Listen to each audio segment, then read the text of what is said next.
ভালো লাগে না।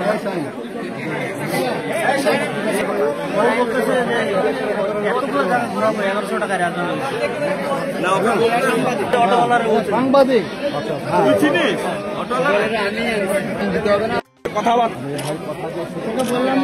আপনি ওকে নিয়ে আসছেন তাই তো, ঘুরতে আসছেন, ঘুরতে আসে মাথার যার জীবনটাই নিয়ে নিলেন আপনি।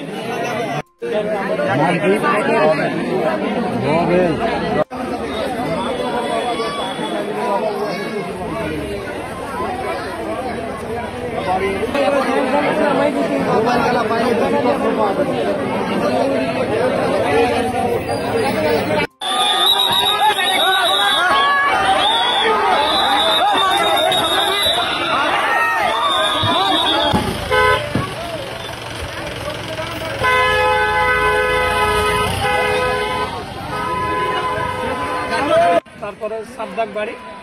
এখন আপাতত আমরা এখান থেকে যাওয়ার পরে মেম্বার পুলিশ সবাই আমরা চলে গেলাম বাড়ি। যাওয়ার পর আমরা গা গোসল করতে যাচ্ছি, এর ভিতরে আমার ভাগ্নে বলছে কি যে ওই মামার যারা কাইটে দিয়েছে ওরাকে দেখতে পাওয়া গেছে, তো দৌড়া আমার আব্বা ডাকছে। তখন তো আরো পিছু পিছু দৌড়িয়েছে, জঙ্গল দৌড়িয়েছে, এখানে ঢুকতে যে ধাওয়া করছি, আর ভিতরে হারিয়েছে। 2-3 জন হারিয়েছিল মোটরসাইকেল, ওখানে একটা করস চিহ্ন দিল, দৌড়াতে করস চিহ্ন দিয়েছে। কোন জায়গাটা এটা? ওই যে জায়গাটাতে কাইট আছে ওই জায়গাতে মাটিতে একটা করস চিহ্ন দিয়েছে। করস চিহ্ন দেওয়ার পরে ফের ওরাকে ফের ওরাকে ছেড়ে পালিয়েছে, তখন ওর মোটরসাইকেল উঠেছে, এটা যে হারিয়েছে। তখন এখানে ঘুরে ফিরে যায় বেরিয়েছিল, এখন তোমরা এখানে দেখো আর হারা এখানে। তারপর তো বিডিআর ঢুকেছে, আমিও কোনটা পালিটা কোন ধানের বিয়ে, ধানের বিয়ে পাওয়ার পরে তখন লতিফ বড় ধরছে, ধরার পরে আমরা বিডিআর 100 দিন নামার পরে তখন তো যে আয়না রাস্তার উপরে কয়টা বাজে কতক্ষণ আগে? তো 2:30 মোহাম্মদ বকুল, পিতার নাম তৈমুর রহমান, গ্রাম ধর্মজান। আচ্ছা, বলেন দেখি কি দেখছিলেন? দেখছিলাম কি ওরা ওই জঙ্গল থেকে বাড়াই আসতেছিল, তখন আমি কোন জঙ্গল এটা? ওই যে ঘুষ দেওয়া থেকে, হ্যাঁ ওই জায়গা থেকে বাড়াই আসছিল যখন, তখন আমি সন্দেহ করলাম কাদা টাদা মেখে আছে এরা।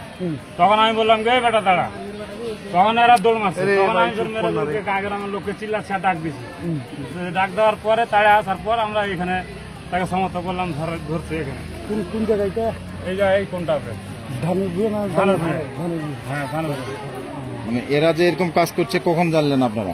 আমরা সকালে জানছি কি এই ঘটনা ঘটছে, তার জন্য মেম্বারও বলছে বা পুলিশও প্রশাসন বলে গেল কি সন্দেহমূলক দেখলে ধাওয়া দিবেন, ওই জন্য আমার সন্দেহ লাগছে, আমি ওকে ধাওয়া দিচ্ছি। কয়টার দিকে পাইছেন ওকে? 2:30টার দিক। 2:30টার দিকে, ঠিক আছে। আমার নাম সাবনে আসমি, বাড়ি বাড়ি ধর্মজাইন সাবদাক। ঘটনাটা কি দেখেছি? আমরা দেখেছি যখন ছেলেটা আসার পথে আমাদের বাসা যখন আসে তখন আমরা দেখছি রাস্তার মধ্যে, যেখানে ঘটনা হয়েছে ওইখানে আমরা দেখি নাই। ওখান থেকে তো বেশি দূর না, কাছেই। কি অবস্থায় দেখছিলেন বলেন? রক্তাক্ত অবস্থায় দেখছি। ও পড়েছিল, শুনেছিল। কোথায় শুয়েছিল? আমাদের রোডে। তারপর তো আমরা সবাই আসলো, আসার পরে চিল্লাচিল্লি করে ছেলেটা বলতেছে আমাকে হাসপাতাল নিয়ে যাও। আমি ফির বললাম যে ভাইয়া তোমার কাছে কি ফোন আছে? বলছে হ্যাঁ আছে ফোন। ফোনটা আমাকে বাইর করে দিল, দেওয়ার পরে বলতেছে দেখো বাবা নামে সেভ করা আছে, নাম্বারটা দিয়ে ফোন দাও, আমার বাবা আসবে, শোনা পাবে। তখন আমরা ফোন দিলাম, দেওয়ার পর বাবু ভাই কথা বললো ফোনে, দেওয়ার পর বললো যে তাহলে আমাকে হাসপাতাল নিয়ে যাও। বললো যে আমার অটো আছে জঙ্গলে, যেখানে আমাকে মারছিল ওইখানে আমার অটো আছে। অটোটা শুনে একজন নিয়ে আসলো, নিয়ে আসার পর বলছে আমাকে তাহলে অটো করে নিয়ে যাও। তো নিয়ে যাওয়া হইলো। এই আমরা দেখছি 10টা-11টা বাজে। এই অটোলা ছেলেটা ওই বাবাকে বাঁচা, আমার অটো রুখে আছে, আমাকে কেটে ফেলেছে। এই গিরে তারপর আমি এসে গাছ পেটটা বান্ধি, আর বাম পাশে তিনটা টান দিছে, মধ্যে কাটছে, আর পেটের দিন কাটছে মেলায় বুঝতে পারছি।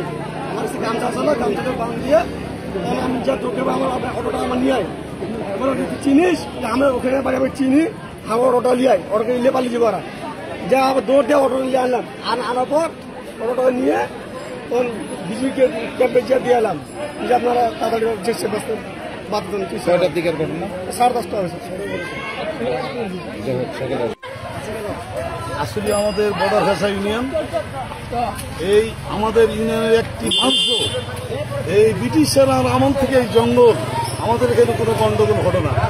এই বাইরের লুটেরা আসি, এই বাইরের চোর ডাকাত এই বাইরের ছিনতাইকারীরা আসি আমাদের এই এলাকার শান্তি নষ্ট করতেছে। আমি আইনের কাছে আকুল আবেদন করতেছি, এই বাইরের কোন লোক এই শালবাগানের মধ্যে ইউনিয়ন ছাড়া পাইলেই তাকে ধরে আইনের আওতায় নিয়ে যাওয়ার জন্য, সেই সাথে আমি আমার জনগণকে বলবো আগামী কালকে থেকে এই ইউনিয়নে কেউ ঢুকলেই তার আইডি কার্ড দিয়ে তার সুযোগ উৎস প্রমাণ, কোন বাড়িতে আছি, কোন আত্মীয় স্বজনের বাড়িতে যাচ্ছি, আপনারা সকলেই আপনাদের গণতান্ত্রিক অধিকার ফলো করবেন।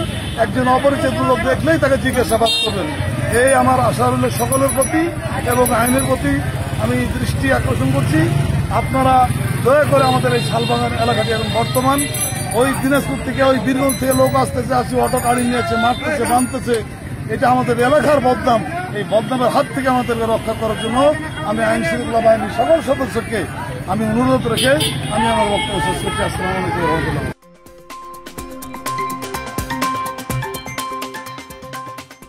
দিনাজপুর টিভি মানুষের জীবনের কথা বলে।